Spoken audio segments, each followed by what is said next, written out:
Bring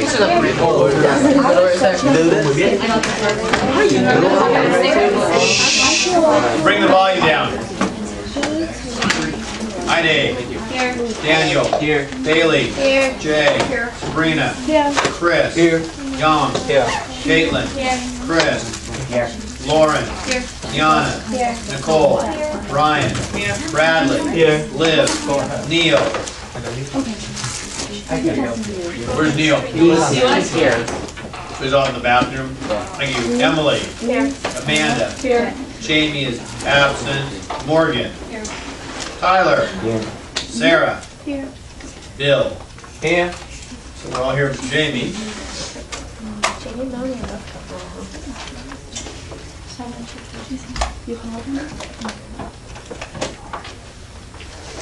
Here's Neil. Here's Neil, that's right, went to get his calculator.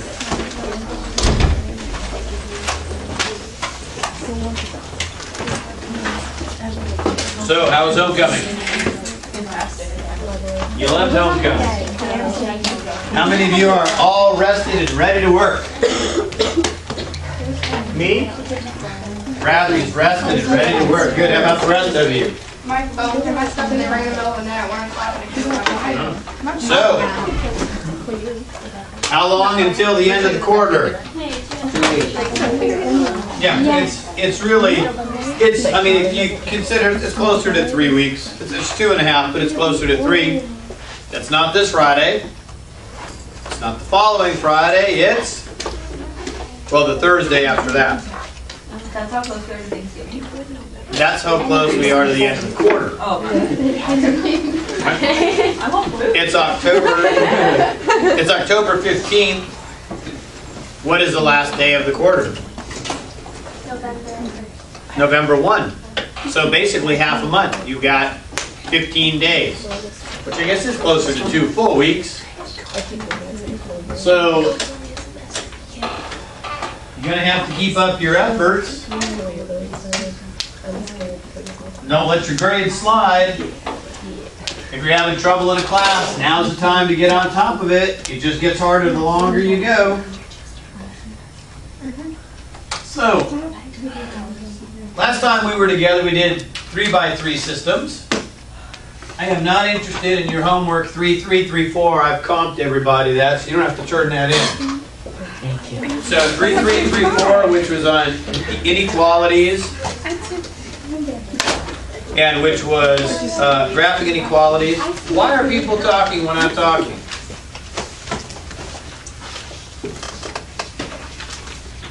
Section 3.3 on graphing inequalities, Section 3.4 on linear programming. You do not need to turn that homework in. You will need to turn 3.5 in. Now the hope was that you would have it done by today, but what was last week? I know something about homecoming. What happens when you come back on the Monday of homecoming? Nobody has anything done. So when is 3.5 due? And when is next class? Thursday. It is Thursday because you have a testing day on Wednesday. So what I'm going to do is I'm going to take questions. Listen. I am going to take questions on section 3.5 for those of you who actually did take the time to do it. And then what we are going to do is we are going to practice. I will give you some problems. I will shine them up here with the happy projector, and you will work to make sure that you can do your 3x3 systems by hand. Will you have to do a 3x3 system by hand on the test? Yes. Will you have to show your work? Yes. So Bradley, do I care that you can do it in your calculator? No.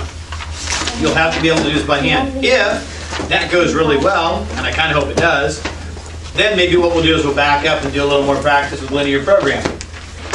Thursday is a review day to make sure that you've got section 3 under control. Monday will be your test. Are we clear? So, what questions do you have on section 3.5? We got number 14. What else? 22.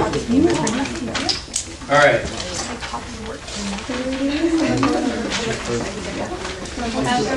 Yes. Question 12.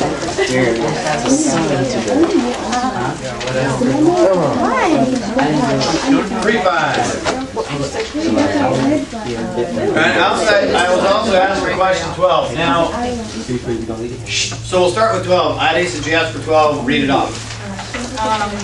2x minus y equals 2. 3z equals 21. Okay, slow down. 3z. Equals 21. Okay. And then 4x plus z equals 19. Now, you notice how I drew this, and when I drew it, I left spots. I left openings, I left vacancies. The reason is, for your 3x3 systems of equations, if you don't have an x, y, or z, you need to put a placeholder. You need to put a 0y or a 0x or a 0z placeholder. And this particular problem, because it's easy, you can get by without doing that, but it is a bad habit to get into, because then when you need to, you'll be in trouble. So, they don't have z in this equation. It's 2x minus y equals 2, so what should I put here? No z. Put plus 0z. Now again, because this is so simple, we can solve z immediately. We wouldn't normally have to do this.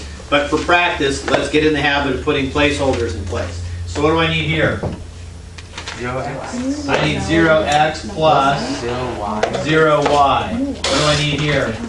0y.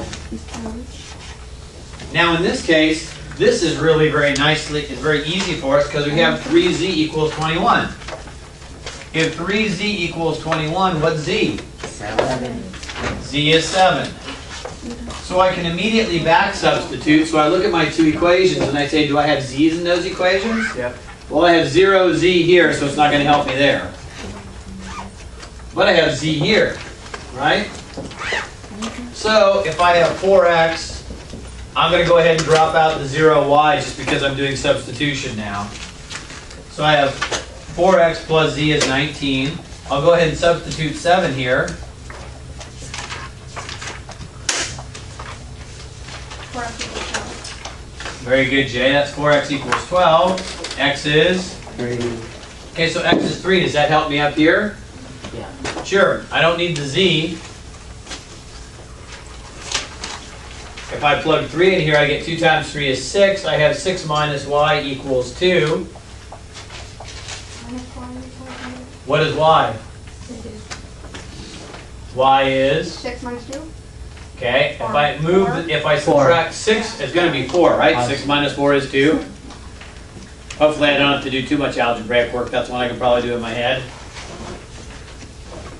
If not, then go ahead and subtract 6 from both sides, and you get negative y is negative 4, and then you have to get rid of the negative sign on both sides. So that one was really a matter of substituting. They're not normally going to be that easy, which is why you normally need to put your 0y, your 0x's, and your 0z placeholders. You have to have those placeholders there while you're doing the problem. And when we learn how to do this on our calculators, you'll definitely need to, because you have to have, when we do this with matrices, you have to have a number for everything. Have to, or the calculator won't do the work for you. Number 14. I am going to go over here. 14. Will someone read off 14? 5x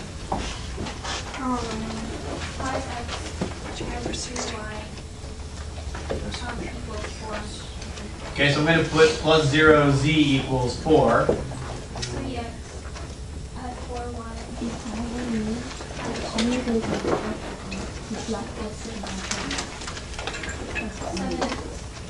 Add 3y.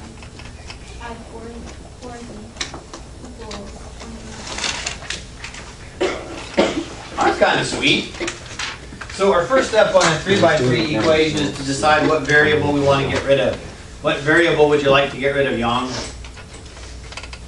None of them? You want to leave all of them? Can't do that on the test. Chris, Y. you want to get rid of y. Tell me why you want to get rid of y. Because if you make them all 12. Okay.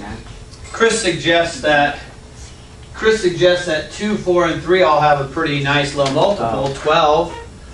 So he's saying you can make them all 12. Okay, you could certainly do that, and it's true that 5 and 7 and 3, the multiple there is going to be much bigger. It's going to be 105 or some combination of big numbers.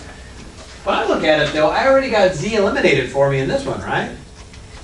If I already have z eliminated for me in this one, that means instead of having to use this y to get rid of those two, I could just use that z to get rid of that one. And so my inclination, you could do y, that would work, and if the choice is x or y is better, I think. But I would be apt to try z. Does that make sense? If you want to do y, knock yourself out. You can do it. So I've got 2z and I've got 4z here. What do I need to multiply this by so that when I add it eliminates a z? I can multiply by -2. So if I take this and multiply by -2, I'm going to write this over here. I'll get -6x. Then I'll get -8y. Then I'll get -4z equals -12. Then I have 7x, I'm just copying down, plus 3y, plus 4z equals 29. Now when I add, I get 7x minus 6x is x. I have a -8 and a plus 3, minus 5y. I have a -4 and a plus 4. That gets rid of z, which is nice. So this all equals 29 minus 12. 17. So now I have x minus 5y is 17, but what else do I have? I have 5x plus 2y equals 4. So what would you like to get rid of, x or y? Now I heard a couple people say x under their breath. Why x? Because I can just multiply this by -5 and it's easier. So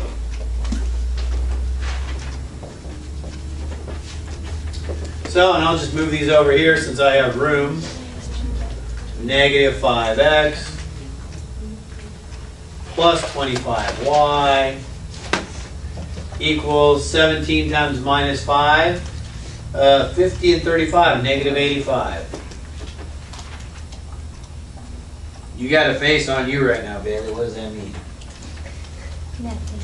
Does that mean, are you following us too fast? No, I'm following you. You doing okay? Yes, sorry. Okay. That looked like an unhappy face. Just want to make sure. Alright. So, -5 plus 25 and -85. Now over here I'm just going to copy this down. 5x, 2y, 4. So over here I have 27y, because my x is canceled, equals -81. Y equals -3. Hallelujah! So y is -3. So now we want to back substitute. What equation do you think I should plug y into? Yeah, you might as well, since you already got a z right here, you might as well just go back and plug it into this one. So if I plug -3 in here for y, that's going to give me -6. I get 5x minus 6 equals 4. I'll move the -6 over. When I move it over, it becomes +6. So I get 5x equals 10. X equals 2. So now I have that x equals 2, and I've got that y equals -3. What's my last step? Plug it back in. So now, I don't know, it doesn't matter. Let's just plug it in the bottom one for fun. You just find one and plug it in. So, I have 7 times 2. That's 14. Is it okay if I just jump to 14, or does that bother anybody? I'm substituting 2 in for x, so I get 14 plus, I have 3 times -3, which is -9 plus 4z equals 29. So all I did was plug my 2 in for x and my -3 for y. So this is 5. 5 plus 4z is 29. I'm going to need to subtract 5 from both sides. That gives me 4z is 24. Z is 6.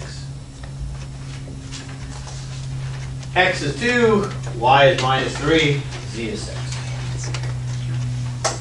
Good?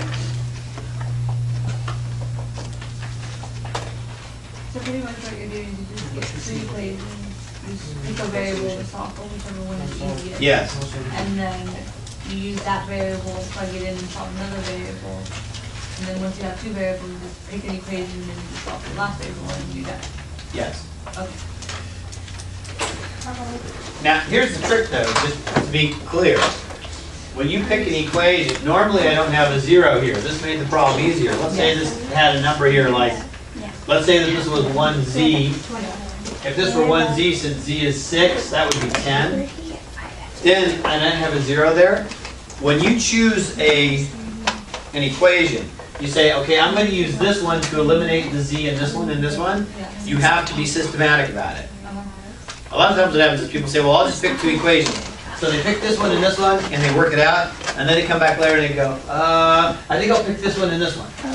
You already used them. You can't use them again. So people pick the same equation twice, they get the same thing, they get 0 equals 0, and they think they figured, oh, it must be infinite solutions. No, you picked the same equation twice. Okay, so Don't do that. Try to use every equation. Right, so you choose this one. So you say, I'm going to use this one to get rid of the z here. I'm going to use this one to get rid of the z here, or whatever. I'm going to use that y to get rid of that one and that one. And so you just have to be systematic about it. And then once you get rid of the z, then you just have things in terms of x and y. You have two equations and two unknowns, and you use those to get x. Then you plug in for x, solve for y, plug in for x and y, solve for z. Good? Yeah. Now, if we do problem, was it 23? Who? What problem? 22? Okay, I'm going to erase this. Somebody read off problem number 22, please.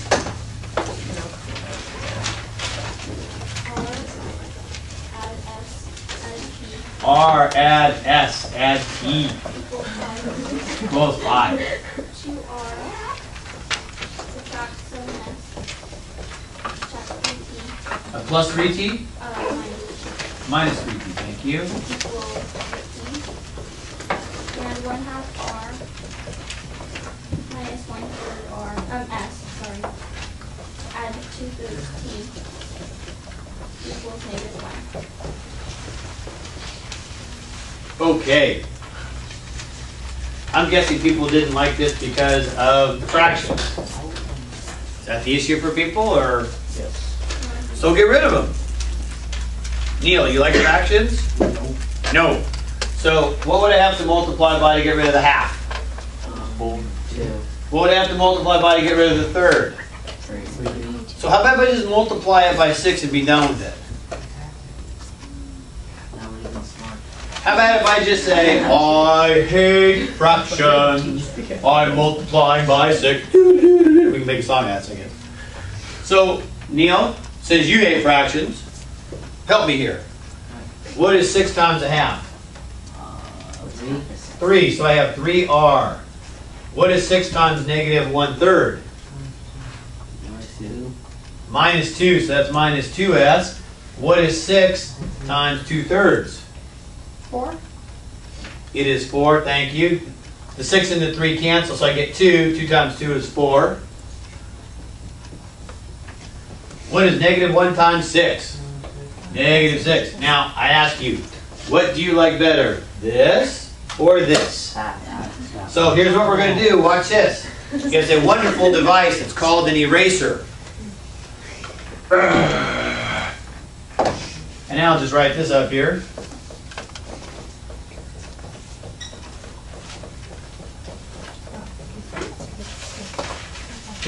If you have fractions and you don't like working with fractions, figure out what it is that you need to multiply by to get rid of all of them. Find your lowest common multiple, annihilate your denominators. You like the sound of that, Neil? Sounds like an action movie. Annihilate the denominator. How do you do that? By multiplying by a big number. No more fractions. So, you want me to take it from here? I'm going to go ahead and do this still, or Chris is saying, please. All right, well, Chris, if I'm going to do this, I need help, because here's my problem. I don't know what I want to eliminate. I don't know if I want to eliminate R, S, or T. That's why we're R. You want to eliminate R? All right. Everybody good with that? I probably would have eliminated S. Now it doesn't matter, but it's just what you like. Now why would I have eliminated S? Because this is already negative and this is already negative. So I would have just multiplied this by 7 and just multiplied it by 2 and I don't have to worry about the sign because it's already negative for me. But it doesn't matter. It doesn't make a fig of difference. You eliminate the variable you want. So you said R? Okay, so let's eliminate R. R is great. So if we're going to eliminate R, what do you want to use to eliminate this and this? Which one's you're going to use your elimination? The top two. Yeah, I would use the top one because I can multiply this by -2 to eliminate that. I can multiply by -3 to eliminate that. That seems pretty easy, right? Okay, so here's what I'm going to do. I'm going to copy this guy over here. I'm going to say 2R minus 7S minus 3T equals 13. And now I'm going to multiply this by -2 and copy it down here. So I'll get -2R minus 2S minus 2T equals -10. So all I did was take this one and multiply by -2 and stick it down here. Do y'all see that? Take that one.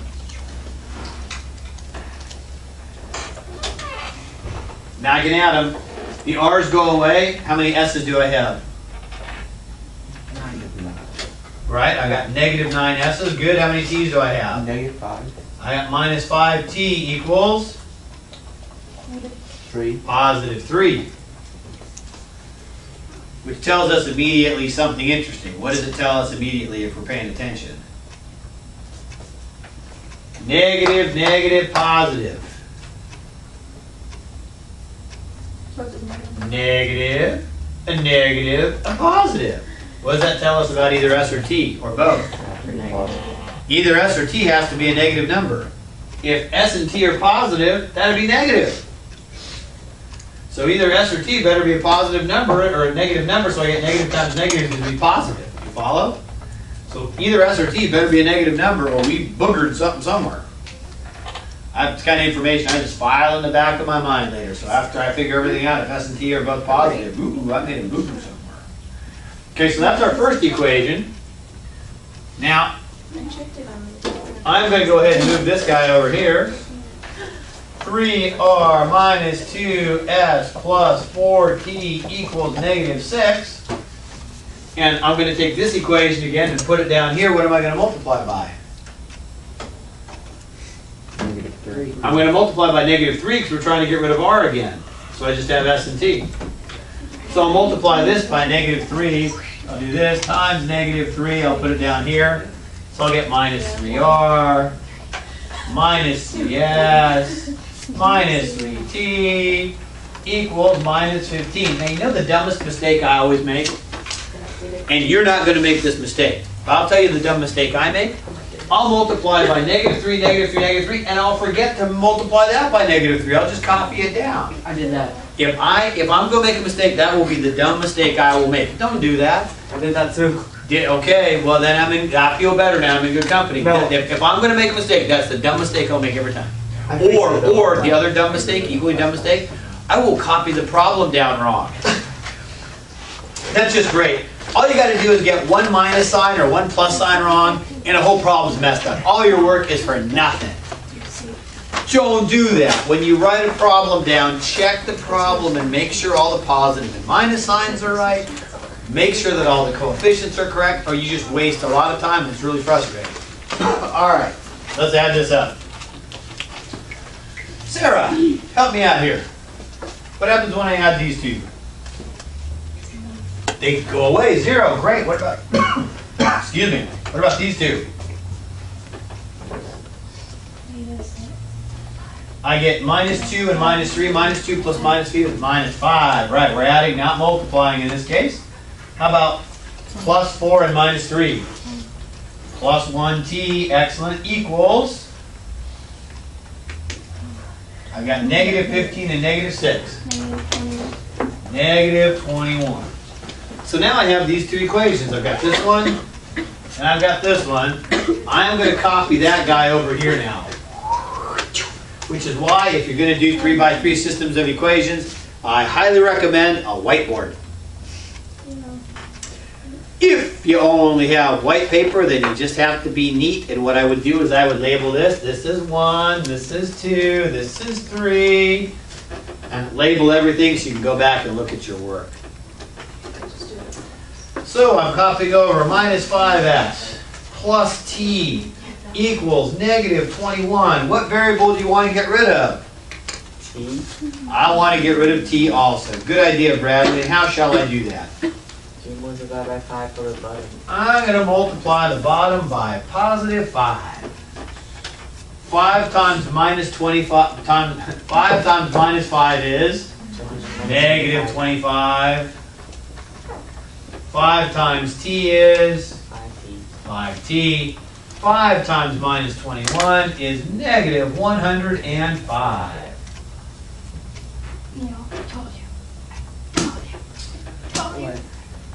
Yes? Yes? Is this good? I used my thumb and erased it, so I didn't have to write this all again. Is that okay? Now we add it up. Minus 9 and minus 25, negative 34s. Plus 5 minus 5, 0. 3 and 105. I'm thinking negative 102. 34s equals 102. It looks like s equals positive 3. Boy, that was terrible. At least it came out a nice number. S is 3. Yes? Because Bailey, 102 divided by 34 is 3. That's what your happy TI-84 or your brain says.